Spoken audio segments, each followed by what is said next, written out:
आचार्य चाणक्य ने कहा था कि इंसान को ज़्यादा सीधा भी नहीं होना चाहिए, क्योंकि अगर हम जंगल में जाकर देखें तो जान पाएंगे कि सीधे पेड़ काट दिए जाते हैं जबकि टेढ़े मेढ़े पेड़ छोड़ दिए जाते हैं। तो आज की हमारी वीडियो भी इसी बारे में है कि ज़्यादा अच्छा बनना बुरा क्यों होता है और आखिर क्यों एक अच्छा इंसान हमेशा दुखी और परेशान रहता है। तो ये सब हम जानेंगे एक कहानी के माध्यम से।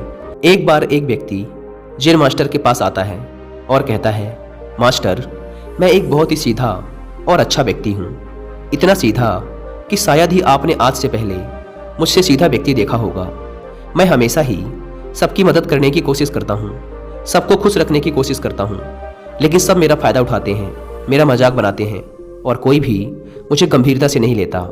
यहाँ तक कि मेरे घर वाले भी मेरी इज्जत नहीं करते और ना ही घर के किसी महत्वपूर्ण काम में मेरी राय लेते, जबकि अपने दोनों भाइयों की तुलना में मैं सबसे ज़्यादा काम भी करता हूँ, घर वालों की बात भी मानता हूँ, माँ बाप की सेवा भी करता हूँ और घर के सभी लोगों को खुश रखने की कोशिश करता हूँ। लेकिन मेरी भावनाओं को कोई भी नहीं समझता, सब मेरा फ़ायदा ही उठाते हैं। आखिर मेरे साथ ही ऐसा क्यों होता है? व्यक्ति की पूरी बात ध्यान से सुनने के बाद जेन मास्टर बोले, किसने कहा कि तुम एक सीधे और अच्छे व्यक्ति हो? असल में तुम एक अच्छे व्यक्ति होने का दिखावा कर रहे हो। यह सुन उस व्यक्ति को बुरा महसूस हुआ, लेकिन वो फिर भी जेन मास्टर की बात सुनता रहा। जेन मास्टर ने उससे पूछा, अच्छा बताओ कि तुम हर व्यक्ति की मदद क्यों करना चाहते हो? क्यों तुम सबको खुश रखने की कोशिश करते हो? व्यक्ति ने कहा, ताकि सामने वाला मुझे भी खुश रखे, मेरी बात माने, मेरी इज्जत करे, मेरी भावनाओं को समझे और मुझे एक अच्छा इंसान माने। जेन मास्टर ने कहा, बस यही तुम्हारी समस्या है कि तुम दूसरों को खुश रखने का प्रयास कर रहे हो ताकि वो भी तुम्हें खुश रखें। तुम अपनी खुशी दूसरों के अंदर ढूंढ रहे हो। तुम दूसरों की नज़रों में अच्छा बनने और खुद की तारीफ सुनने के लिए सामने वाले की जी हजूरी कर रहे हो और फिर उम्मीद कर रहे हो कि सामने वाला भी तुम्हारे साथ ऐसा ही व्यवहार करेगा। तो ऐसा नहीं होता, क्योंकि कोई भी ऐसे व्यक्ति को गंभीरता से नहीं लेता जो लोगों की हर बात में हाँ में हाँ मिलाता है। अब मैं तुम्हें कुछ ऐसी आदतें बताता हूँ जो तुम और तुम्हारे जैसे खुद को अच्छा मानने वाले लोगों के अंदर होती हैं। पहली आदत, खुद को अच्छा मानने वाले लोग ये दिखाने की कोशिश करते हैं कि वो लोगों का ध्यान रखते हैं, उन्हें लोगों की चिंता है, इसीलिए वह सबकी मदद करने पहुंच जाते हैं, फिर चाहे सामने वाले को उनकी मदद की ज़रूरत हो या ना हो। दूसरी आदत, खुद को अच्छा मानने वाले लोग दूसरों से खुद की तारीफ के भूखे होते हैं, इसीलिए वो ज़्यादातर मौक़ों पर वही काम करते हैं जिससे सामने वाला खुश हो और उनकी तारीफ करे। अगर उन्हें लगता है कि किसी काम से सामने वाला नाराज़ हो जाएगा तो वो उस काम को हाथ तक नहीं लगाते। तीसरी आदत, खुद को अच्छा मानने वाले लोगों को लगता है कि उन्हें अपनी कमियों और कमजोरियों को दूसरे लोगों से छुपाना चाहिए, क्योंकि उन्हें लगता है कि अगर दूसरों को उनकी कमियों और गलतियों के बारे में पता चल गया तो लोग उनका मजाक बनाएंगे, उनकी बेइज्जती करेंगे, उन पर गुस्सा होंगे और उन्हें एक कमज़ोर व्यक्ति मानेंगे। चौथी आदत, अच्छे लोग खुद की ज़रूरतों, खुद की प्राथमिकताओं को सबसे ऊपर रखने से डरते हैं, क्योंकि उन्हें लगता है कि ऐसा करने से दूसरे लोग उन्हें स्वार्थी समझेंगे और फिर वो लोगों की नज़रों में एक अच्छे इंसान नहीं रह जाएंगे। पांचवी आदत, खुद को अच्छा समझने वाले लोग मानते हैं कि वो केवल तभी खुश रह सकते हैं जब उनके आसपास का हर इंसान खुश रहे, इसीलिए वो अपने आसपास के हर व्यक्ति को खुश रखने की कोशिश करते हैं। अब तुम्हें सुनने में लग सकता है कि इन आदतों में क्या बुराई है, सबका भला करना तो अच्छी बात है, लेकिन समस्या ये है कि खुद को अच्छा समझने वाले लोग असल में जैसे दिखते हैं वैसे होते नहीं, ये अंदर से कुछ और ही होते हैं। जैसे कि पहला, अच्छाई का दिखावा करने वाले लोग ज़्यादातर मौक़ों पर ईमानदार नहीं होते, क्योंकि वो अच्छा बनने के चक्कर में दूसरों की बुराई को भी छिपा देते हैं, सामने वाले को कभी भी उसकी गलतियाँ नहीं बताते और केवल वही बोलते और करते हैं जिससे सामने वाला खुश रहे। दूसरा, खुद को अच्छा समझने वाले लोग दूसरों को खुश करने के पीछे इतने पागल होते हैं कि वो कई बार ज़रूरी और दूसरों के लिए महत्वपूर्ण बातों और कामों को भी उनसे छिपा के रखते हैं और उन्हें बताते नहीं, ताकि सामने वाला उनसे खुश रहे। तीसरा, अच्छे लोग अपनी ज़रूरतों और कामों को महत्व नहीं देते, इसीलिए ये दूसरों से सीधे अपना काम करवाने से घबराते हैं, जिसकी वजह से ये दूसरे लोगों के साथ चालाकी करने की कोशिश करते हैं, अपने ज़रूरी कामों को करवाने के लिए भी, जैसे कि सामने वाले की चापलूसी करना या फिर उसके किसी काम के बहाने अपना काम भी कर लेना। चौथा, खुद को अच्छा मानने वाले लोग केवल पाने की उम्मीद से ही कुछ देते हैं। ये इस बात का दिखावा तो करते हैं कि ये लोगों की मदद करना चाहते हैं, लेकिन ये मदद सिर्फ इसीलिए करते हैं ताकि सामने वाला इनकी तारीफ करे, इन्हें अच्छा इंसान समझे और ज़रूरत पड़ने पर इनकी भी मदद करे। लेकिन अगर इन्हें मदद के बदले मदद नहीं मिलती तो ये गुस्सा हो जाते हैं, सामने वाले से अंदर ही अंदर नफरत करने लगते हैं और उससे बदला लेने का मौका ढूंढने लगते हैं। 5वां, खुद को अच्छा दिखाने वाले लोग दूसरों को ना नहीं बोल पाते, उन्हें मना नहीं कर पाते और दूसरों के काम करने के चक्कर में ये अपने और अपने परिवार के जरूरी कामों को भी पूरा नहीं कर पाते। 6, अच्छे लोगों को लगता है कि सभी उन्हें पसंद करें, सभी इनसे प्यार करें, जिससे दूसरे लोगों को इनका दोस्त बनने या इनके साथ संबंध रखने में दिक्कत होती है, क्योंकि ये हर किसी के सबसे पसंदीदा इंसान बनना चाहते हैं। यह सारी बातें सुनने के बाद उस व्यक्ति ने जिन मास्टर से कहा, तो आपके कहने का मतलब है कि हम एक अच्छे इंसान ना बने बल्कि एक बुरे इंसान बन जाएं और लोगों का फ़ायदा उठाएं? जिन मास्टर ने कहा, नहीं, मैं तुम्हें बुरा इंसान बनने के लिए नहीं कह रहा, लेकिन हाँ, तुम्हें बहुत सीधा इंसान भी नहीं बनना।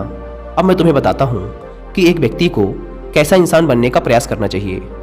दोस्तों, इंसानी स्वभाव और उसकी अच्छाई व बुराई के बारे में अगर सबसे ज़्यादा किसी ने बात की है तो वो हैं अखंड भारत के निर्माता, राजनीति के महापंडित आचार्य चाणक्य, जिन्होंने अपनी किताब चाणक्य नीति में इंसानी स्वभाव और दुनिया भर की तमाम चीज़ों के बारे में विस्तार से चर्चा की है। वो इतने बड़े ज्ञानी और दूरदृष्टा थे कि आज हजारों साल बाद भी उनके द्वारा कही गई एक एक बात हमारे जीवन में पूरी सटीकता के साथ लागू होती है। तुम्हें एक सीधा या दूसरों की नज़रों में अच्छा इंसान बनने की तुलना में एक सुलझा हुआ इंसान बनने का प्रयास करना चाहिए।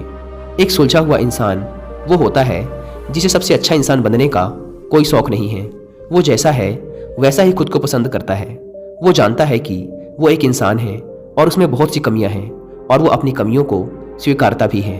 एक सुलझा हुआ इंसान ये भी अच्छे से जानता है कि उसकी और उसके परिवार की कुछ महत्वपूर्ण ज़रूरतें हैं जिन्हें उसे ऊपर रखना होगा, वरना उसके साथ साथ उसके परिवार का जीवन भी परेशानियों में पड़ जाएगा। हो सकता है कि उसकी ऐसी सोच की वजह से उसके आसपास के लोग, उसके मित्र या रिश्तेदार उससे नाराज़ हो जाएं, लेकिन वो इसे भी स्वीकारता है। यहाँ पर बात स्वार्थी होने की नहीं बल्कि जीवन की सच्चाई को स्वीकारने की है, क्योंकि तुम बुद्ध नहीं हो गए हो कि तुम्हारी कोई इच्छाएं नहीं है, किसी से कोई उम्मीद नहीं है या कोई ज़रूरतें शेष नहीं रही। तुम एक साधारण इंसान हो और एक साधारण इंसान की सोच के साथ अगर तुम सबको खुश रखने का प्रयास करोगे तो तुम हमेशा दुखी रहोगे, क्योंकि तुम्हारी भी सामने वाले से उम्मीदें बढ़ेंगी और जब वो उम्मीदें पूरी नहीं होंगी तो तुम दुखी हो जाओगे। इसीलिए जो इंसान ये कहता है कि मैं सबकी मदद करूँगा, सबको खुश रखूँगा और मुझे बदले में किसी से कुछ भी नहीं चाहिए, यहाँ तक कि अपनी तारीफ भी नहीं, तो पहले उस इंसान को बुद्धत्व प्राप्त कर लेना चाहिए, क्योंकि एक आत्मज्ञान को प्राप्त व्यक्ति ही किसी से कोई उम्मीद नहीं रखता। पर क्योंकि आत्मज्ञान को प्राप्त करना सबके बस की बात नहीं है, इसीलिए तुम्हें इस जीवन के सत्य को स्वीकारना होगा और खुद को शोषण का शिकार व दुखी होने से बचाने के लिए एक सीधा इंसान बनने की बजाय एक सुलझा हुआ इंसान बनने का प्रयास करना होगा। अब मैं तुम्हें बताता हूँ कि एक सुलझे हुए इंसान में क्या क्या विशेषताएं होती हैं। पहली विशेषता, ये अपनी और अपने चाहने वालों की ज़रूरतों को ऊपर रखते हैं। इसका मतलब ये नहीं है कि ये लोग दूसरों की ज़रूरतों को कम समझते हैं या फिर दूसरों को गिराकर खुद ऊपर बढ़ने की कोशिश करते हैं, बल्कि इसका मतलब ये है कि ये लोग दूसरों की फालतू ज़रूरतों के लिए तब तक उपस्थित नहीं होते जब तक कि इनकी खुद की महत्वपूर्ण ज़रूरतें पूरी ना हो जाएं। हालांकि सबसे ज्यादा रमी प्लेयर्स जंगली रमी पे ही क्यों हैं? क्योंकि यहाँ पर हैं 6 करोड़ से ज्यादा रियल प्लेयर्स। क्योंकि ये है इंडिया की मोस्ट ट्रस्टेड रमी साइट। हालांकि अगर कोई इंसान सच में मुसीबत में फंसा हुआ है और उसे इनकी सहायता की सख्त ज़रूरत है, तब ये अपने महत्वपूर्ण कामों को पीछे रखकर भी उसकी सहायता के लिए उपस्थित हो जाते हैं और ये अपने से कमज़ोर और ज़रूरतमंद लोगों की भी अपनी हैसियत के अनुसार सहायता करने के लिए तैयार रहते हैं। ये बस अपना बेवजह शोषण नहीं होने देते और इस बात पे भरोसा रखते हैं कि अगर इन्हें सच में किसी की सहायता करनी है तो पहले इन्हें उसकी सहायता करने के लायक बनना होगा और लायक व सक्षम बनने के लिए इन्हें अपनी ज़रूरतों का भी ध्यान रखना होगा, क्योंकि अगर एक इंसान खुद ही बहुत ज़्यादा बीमार है तो फिर वो दूसरे बीमार व्यक्ति की सेवा कैसे कर सकता है। एक सुलझा हुआ इंसान इस बात को मानता है कि हर इंसान की अपनी कुछ ज़रूरतें और इच्छाएं होती हैं जिसका उसे ध्यान रखना चाहिए, लेकिन खुद को अच्छा दिखाने वाला इंसान हमेशा ये दिखाने की कोशिश करता है कि उसकी अपनी कोई ज़रूरतें या इच्छाएं नहीं हैं, इसीलिए वो हमेशा दुखी रहता है। दूसरी विशेषता, एक सुलझा हुआ इंसान इस बात को अच्छे से जानता है कि वो अपने आसपास के हर इंसान को खुश नहीं रख सकता, इसीलिए वो केवल उसी इंसान को खुश रखने का प्रयास करता है जो उसके लिए मायने रखते हैं, जो सच में उससे प्यार करते हैं, उसकी परवाह करते हैं। लेकिन अगर उसकी बहुत कोशिश करने के बाद भी सामने वाला उससे दूरी बनाने का प्रयास करता है, उससे खुश नहीं रहता या फिर उसके साथ सहज महसूस नहीं करता, तो फिर एक सुलझा हुआ इंसान ऐसे व्यक्ति से दूरी बनाने से भी पीछे नहीं हटता, फिर चाहे वो उसका कोई परिवारजन, सगा संबंधी या फिर मित्र ही क्यों ना हो, क्योंकि वो किसी की जबरदस्ती चापलूसी नहीं कर सकता, सिर्फ उसे खुश रखने या सामने वाले की नज़रों में अच्छा इंसान बनने के लिए। इस तरह वो खुद को बेवजह दुखी होने से बचा लेता है। लेकिन जो अच्छा होने का दिखावा करते हैं, वो सबको खुश करने के चक्कर में अपने जीवन के सबसे महत्वपूर्ण इंसान को ही दुखी कर बैठते हैं, जो कि वो खुद हैं। तीसरी विशेषता, एक सुलझा हुआ इंसान वैसा जीवन जीने का प्रयास करता है जैसा वो जीना चाहता है। वो सिर्फ किसी दूसरे को खुश करने के लिए अपने जीने का तरीका नहीं बदलता। इसका मतलब ये नहीं है कि उनके जीने का तरीका ऐसा है जिससे लोगों को समस्या हो। वो बस दूसरे क्या कहेंगे इस चक्कर में अपना मन मारकर नहीं रहता और खुलकर पूरे जोश और उत्साह के साथ अपना जीवन जीता है। उसे अपनी पसंद नापसंद पता होती है, इसीलिए वो वही करता है जिसमें उसे खुशी मिलती है। उसे अच्छे से पता होता है कि वो कौन है, उसे अपने आप पे भरोसा होता है, इसीलिए उसे किसी इंसान की छोटी चापलूसी करके खुद को अच्छा दिखाने या खुद की तारीफ सुनने की जरूरत नहीं होती। जेन मास्टर ने आगे कहा, अगर तुम अपने जीवन से संतुष्ट नहीं हो तो अपने आप से 2 प्रश्न पूछो। पहला, क्या मैं अपने लिए वो जिंदगी बना रहा हूँ जो मैं असल में अपने लिए चाहता हूँ? और दूसरा, अगर मैं नहीं बना रहा तो क्यों नहीं बना रहा?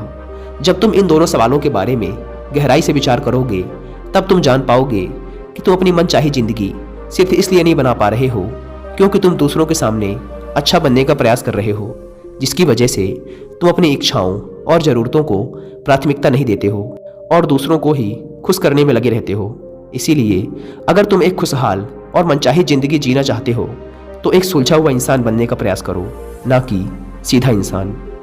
इतना कहकर जेन मास्टर मौन हो गए। व्यक्ति को भी अब समझ आ चुका था कि उसे एक सुलझा हुआ इंसान बनना है, ना कि सीधा। उसने इतनी अमूल्य जानकारी के लिए जेन मास्टर का धन्यवाद किया और वहाँ से चला गया। दोस्तों, उम्मीद करता हूँ कि आपको इस वीडियो से बहुत कुछ सीखने को मिला हो।